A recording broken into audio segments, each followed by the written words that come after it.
and continue to preserve harmony until his death. He became a legend. Et voilà, même mort, c'est un super-héros. Bonjour tout le monde, on va retrouver Dante, je sais pas prononcer comme vous voulez. L'idée, c'est un gars qui est bourré d'armes de partout, qui est mort, mais il s'en fout. Il est là, il vient venger tout le monde, il vient tuer les démons, etc. Le jeu, c'est Devil May Cry. C'est peut-être le meilleur jeu de la PlayStation 2. D'après Alex Nassar, c'est son jeu préféré en tout cas. Je trouve ça un peu bourrin, mais c'est vrai que c'est super beau. Il y a des armes énormes, comme mon gourdin. Sauf que le mien est en plastique. Lui, il a des vrais trucs, des super armes partout. Vous allez voir, c'est très très impressionnant. En plus, les armes qu'il a se deviennent de plus en plus balèzes au fur et à mesure. Ça finit par tirer des éclairs, des boucles de feu, des machins, des trucs pas terribles. Il a des pouvoirs magiques, il a plein de trucs. C'est la grande classe. Et surtout, vous allez voir que c'est un sacré poseur, le Dante. Marcus, démon du fourreau et du canon à deux coups. Voilà, c'est très joli comme surnom. Bon allez, je passe la scène cinématique. On va y aller directos. Vous allez voir l'animal, on va juste peut-être le laisser faire son entrée parce qu'elle est très très spectaculaire. Vous allez voir la classe qu'il a. Puis toujours en train de prendre des poses, de tirer en l'air sur des gars qui sont en train de retomber. Regardez comment il ouvre une porte déjà. C'est pour la classe ça. Bon c'est sûr, sur moi c'est tout de suite beaucoup moins classe. Bon j'ai pas la fille avec le décolleté derrière non plus, ça motive. Voilà, où il est le budget de Game One, hein, où il passe. Donc regardez, on va commencer dans un espèce de sombre donjon. Souvenez-vous, on a déjà joué à Devil May Cry en level 1, c'était pour Halloween, pour fêter Halloween. On avait eu alors une pré-version, une espèce de démo qui montrait plusieurs niveaux mélangés. Là, c'est le vrai jeu, ou presque. D'ailleurs, je vais râler, parce que là, voilà, en tout cas, c'est vraiment le début du jeu, tel que vous le verrez vous. Enfin, j'espère, parce que figurez-vous, il faut qu'on vous explique comment ça se passe quand on travaille dans le jeu vidéo, quand on travaille dans la presse ou dans la télé, les éditeurs nous envoient les jeux à l'avance pour qu'on puisse les tester et vous les faire voir. On a des délais de fabrication assez longs. Par exemple, un level 1, je le tourne aujourd'hui, vous ne le verrez vous à l'écran que dans 3 semaines. Donc il faut que l'éditeur joue le jeu et qu'il nous envoie le jeu avant. Ce qui n'est pas le cas de Monsieur Electronic Arts, qui nous envoie un jeu pas fini. Donc vous allez voir que c'est buggé, il y a des petits bouts de code qui se baladent un peu partout. C'est pas vraiment la version finie. C'est pas traduit, c'est en anglais. Alors je sais pas si la version finie sera en français, en anglais, je n'en sais rien, je peux pas vous le dire. Et le plus beau, c'est que au jour où je tourne sur level 1, le jeu il sera en vente après-demain, c'est-à-dire dans 2 jours. Donc Monsieur Electronic Arts, il a pas voulu nous envoyer le truc, on ne sait pas pourquoi. Alors qu'on l'adore ce jeu, on a fait un truc dessus pour Halloween parce que c'était la fête, parce qu'on l'adore vraiment, parce que c'est un très grand jeu. Mais enfin voilà, si les éditeurs ils pouvaient un peu plus jouer le jeu avec nous, ce serait quand même plus sympa. Parce qu'il y en a marre de vous faire voir des jeux en retard parce que les éditeurs les envoient pas. C'est pas toujours de notre faute. Parfois, je sais pas s'ils nous aiment pas ou pas, Game One, mais en tout cas, les gars envoient pas toujours les jeux à temps. Donc voilà, c'était mon coup de gueule. Le reste du temps, ça n'empêche pas qu'ils font des très bons jeux et que tout va bien. Et puis c'est quand même un jeu ultime. Donc allez, c'était la seule chose que j'avais à dire de mal sur Devil May Cry. C'était ça, mais ça n'a rien à voir avec le jeu lui-même. Quand vous le découvrirez chez vous, enfin j'espère chez vous, peut-être à Noël dans vos petits souliers, vous verrez que c'est quand même assez grandiose. Cette porte est fermée, il y a une grosse main qui essaye de m'attraper, donc c'est pas une très bonne idée d'essayer de la franchir tout de suite. On va plutôt aller collecter des orbes, puisque c'est ce qu'on m'a demandé de faire. Voilà, oup, gloup. Attendez le bruit que ça fait. Il faut que j'essaye de récupérer ces petits trucs rouges qui brillent un petit peu partout et qui sont disséminés un peu partout dans le niveau. Ça va nous permettre de faire connaissance avec le premier niveau, qui est vraiment étonnant, qui est super beau. Regardez-moi ça, c'est une espèce d'immense cathédrale. On aura rarement vu des décors aussi détaillés. Là, au moins, la PlayStation 2 est bien mise à contribution. On voit un peu ce qu'elle a dans le ventre.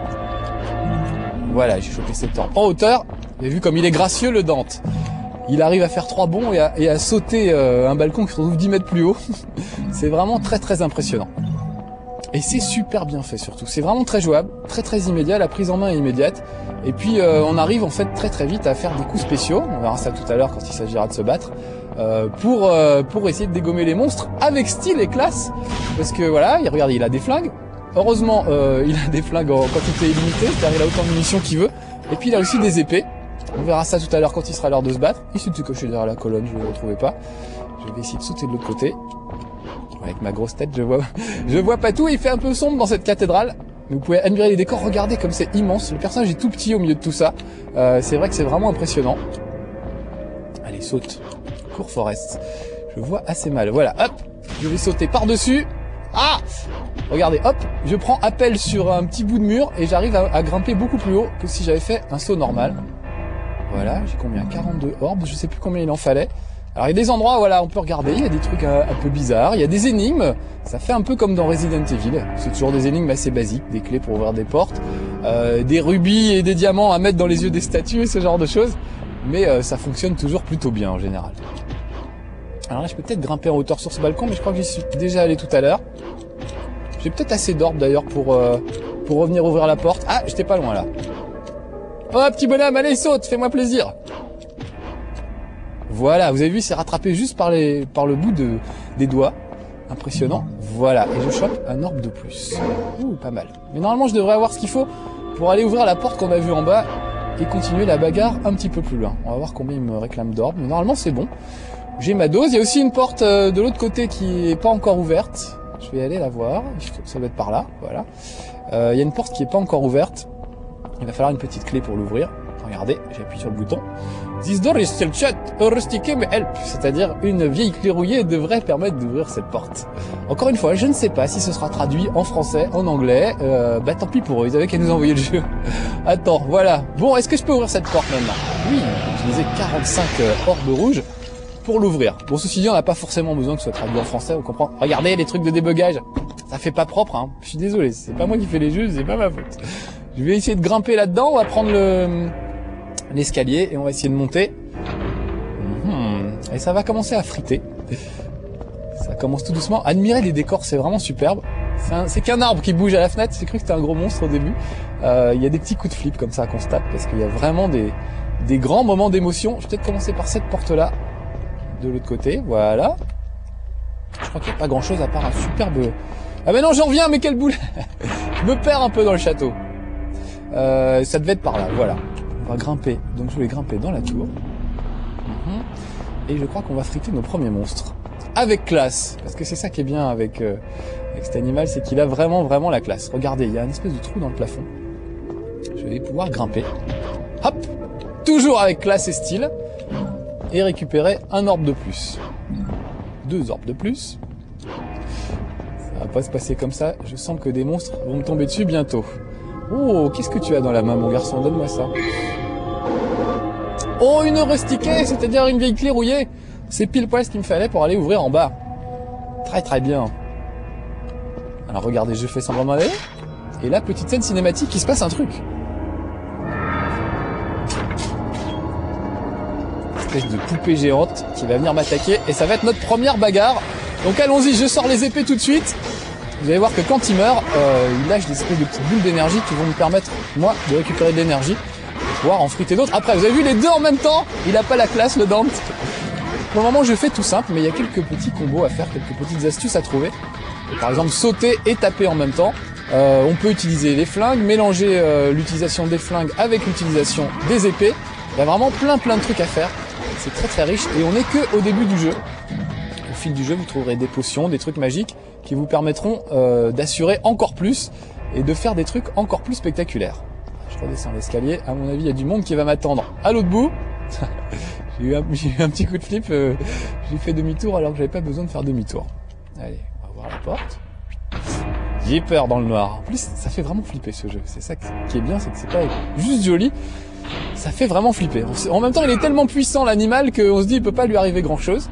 Mais si, ça arrive souvent même de mourir parce que on n'a pas su faire face aux monstres qui arrivaient de l'autre côté, qui sont assez costauds. Au début, ça va, c'est un peu de la chair à canon, ça vous permet de vous entraîner un peu au maniement de l'épée et du flingue, mais très vite, ça va devenir un peu plus corsé. Et puis il y a 2-3 astuces. Il y a certains monstres qu'on ne peut avoir que d'une façon précise. Donc à vous de vous adapter au danger. Regardez, là je peux grimper tout en haut de ce truc. C'est marrant, ça mélange, je trouve, un peu les époques. C'est assez médiéval dans l'ensemble. Et là on aperçoit un espèce d'aéroplane. Donc c'est vrai que ça colle pas toujours. Il y a des monstres, enfin ça colle pas toujours, non, ça fait un super univers, vraiment riche et bien foutu. Et vraiment super original. Bon là il n'y a rien à trouver. Donc on va aller au fond. Regardez, une espèce de passage secret. Cet emblème répond à ma puissance. Donc on va taper dessus comme une bête, c'est un vrai hooligan, hein. Il faut dire aussi, il casse un peu les trucs partout. Et regardez, ça a ouvert un passage secret. Je vais descendre et aller me friter quelques monstres. C'est parti, ça va pas être facile avec tout ça. Autant vous dire que c'est pas facile de me battre dans ces conditions-là, mais c'est pas grave. J'ai pas peur. Venez les gars, je vous attends. Ça va être l'occasion de vous faire voir mon style un petit peu. Très personnel, mais quand même relativement classe. Alors je peux utiliser les flingues, regardez, je peux me mettre à distance. Oh là là, j'ai bien morflé là déjà, d'entrée. Mais quand on fait ça, c'est moins courageux que quand on tape les monstres avec les épées, Du coup, vous récupérez moins de points de vie au final quand vous avez fini de tuer un monstre. Il vaut mieux essayer de le flinguer à l'épée. Ça vous permet de récupérer des points de vie un peu plus balèzes. Regardez, voilà, hop, je vais les chercher sur le côté. Voilà, un orbe vert au passage. Et quelques petits points de vie, c'est des trucs rouges qui luisent un peu dans le noir. Regardez ma barre de points de vie là-haut. Ça remonte un petit peu à chaque fois. Alors, on peut faire des trucs acrobatiques comme par exemple sauter et tirer en restant en l'air, genre Matrix. Donc ça c'est super la classe. C'est des petits coups de main à prendre en utilisant la touche R1, les croix, les carrés, etc. Il n'y a pas beaucoup de touches en fait. Mais au bout d'un moment, ça peut commencer à faire vraiment beaucoup de combos et de possibilités. Parce qu'il y a vraiment des tas de trucs à faire. Au moment, j'ai essayé de l'effriter le mieux possible, sans me faire tuer moi, ce serait pas mal, comme ça on pourrait aller voir assez vite les autres niveaux. Donc, je vais essayer d'être le plus prudent possible, et en même temps de friter avec classe. Et un autre truc qui est sympa à faire, c'est d'essayer d'envoyer les monstres en l'air d'un coup d'épée, pour les shooter en l'air. Oh là là, il y en a un qui a un gros flingue là, je l'ai pas vu venir, on a mis un sacré coup. Voilà, vous avez vu là, je l'ai dégommé en l'air, c'est un truc qui est pas évident à faire. Il est où celui qui avait un flingue? Lequel de vous derrière? Ah là, il m'a eu! Aïe aïe aïe! Donc je vais être obligé de repartir de là et de me retaper ce combat-là. Tant pis. Mais je pourrais faire preuve de plus de classe. Ça m'apprendra. Puis là, je discute et à chaque fois, je me fais buter bêtement. Bon, alors je reprends d'où? Voyons voir ça. J'espère que je reprends pas au tout début. Non, normalement, voilà, je reprends pile ici. Donc ça va. Il suffit de filer quelques coups d'épée et de redescendre me battre. En fait, je crois qu'il est déjà mort. C'est plus ou moins un démon, cet homme-là. Donc, il s'en fout de mourir. Il peut revenir 4000 fois. Puis, comme le jeu est beau et super bien foutu, nous aussi, ça ne nous dérange pas d'y rejouer. Encore une fois, on avait déjà fait un level 1 pour fêter ça, pour Halloween, avec une démo de plusieurs niveaux. Ça permettait de voir, d'ailleurs, d'en voir peut-être un peu plus que ce qu'on verra aujourd'hui, puisque j'avais récupéré des super épées d'amour qui tuent, qui font des éclairs. Alors que là, comme on est qu'au tout début, on les aura peut-être pas tout de suite. Ou en tout cas, j'y arriverai peut-être pas vivant non plus. Voilà, j'arrive à friter tout le monde, ça se passe plutôt bien avec les premiers. Pourvu que Shadow. C'est celui avec un flingue tout à l'heure là. Il faut que je le tienne à l'œil celui-là parce que c'est lui qui m'a foutu dedans. Il était loin, moi j'ai rien pu faire. Même pas pu me défendre. C'était un petit peu lâche de sa part. Voilà, on récupère bien à chaque fois. Alors que je vous fasse voir le coup d'épée qui tue vers le haut. Voilà, regardez, hop. C'est un peu comme au tennis, c'est une sorte de smash. Sauf que là, ça permet de le dégommer même une fois en hauteur. On peut même continuer à le flinguer. Je vais essayer de vous faire le truc. De le flinguer une fois qu'il est en l'air. Ah bah trop tard, il est mort. Une fois qu'il est en l'air, on peut essayer de le flinguer avec les pistolets. Plutôt que de continuer. Allez. Voilà, il est en l'air. Et hop, je sors les flingues. Ah, là, j'ai pas eu le temps de le faire. Oh, il y en a un qui m'a gaulé. J'ai pas eu le temps de le faire, mais normalement, on peut sortir les flingues une fois que le gars est en l'air. On va essayer de trouver une victime un peu consentante. Je peux aussi faire des bonds de tous les côtés pour leur tomber dessus au dernier moment. Ça, ils aiment pas non plus. Voilà. Hop, hop, hop, les points de vie par ici.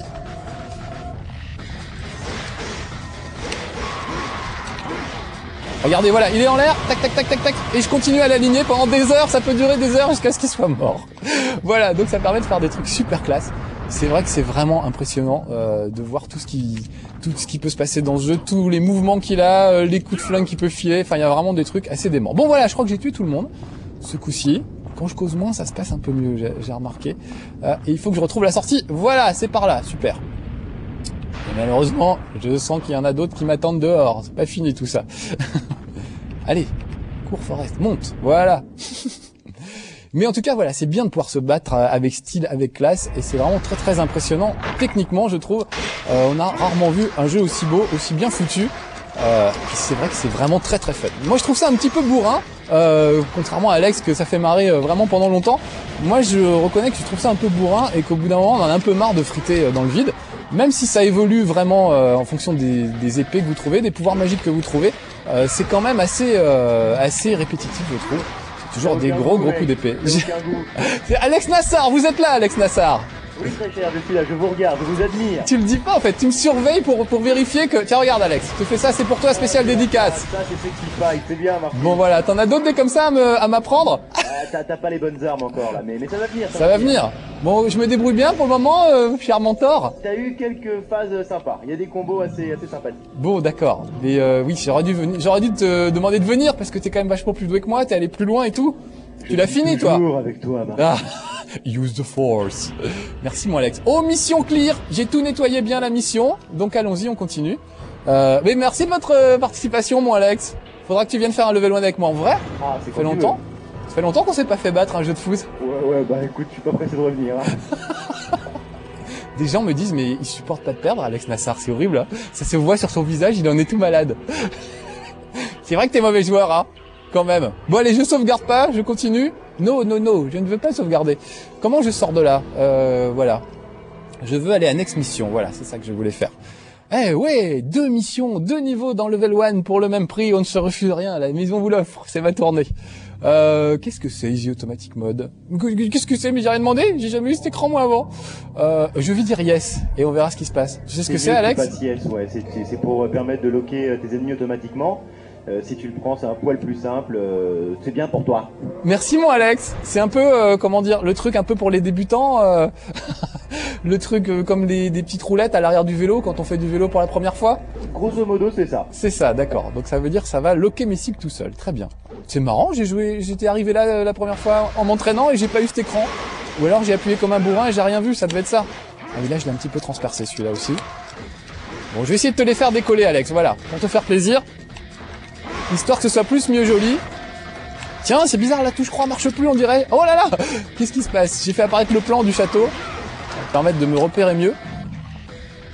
J'ai un problème avec la touche croix de la PlayStation, les gars. C'est une panne, j'arrive plus à tirer, dis donc. Ah, c'est passé à la touche carrée, c'est-à-dire les touches ont changé. Bon, bah c'est vraiment une préversion, hein. Je pense pas que ça vous arrivera ça chez vous. Là, visiblement, j'ai changé de mode de contrôle du jeu en cours de route, puisque je tire avec la touche carré. Alors que c'était la touche croix tout à l'heure. Je vous raconte un peu ma petite cuisine, mais bon, c'est pas de ma faute si on avait eu une vraie version. On aurait pu faire un super level 1 de la mort. Bah, ce sera pour la prochaine fois. On en fera pas un 3e quand même. En tout cas, c'est une bonne adresse, Devil May Cry. Alex Nassar est d'accord avec moi. Allez, soyez sages. À bientôt pour de prochaines aventures. On finit avec une image super classe. Si Pierre, tu peux la laisser encore 2 minutes. C'est un peu gore et tout. C'est accord parental souhaitable. Mais franchement, ça vaut son pesant de cacahuètes. Allez, ciao, à bientôt pour de nouvelles aventures. C'était Marcus. Devil May Cry sur PlayStation 2.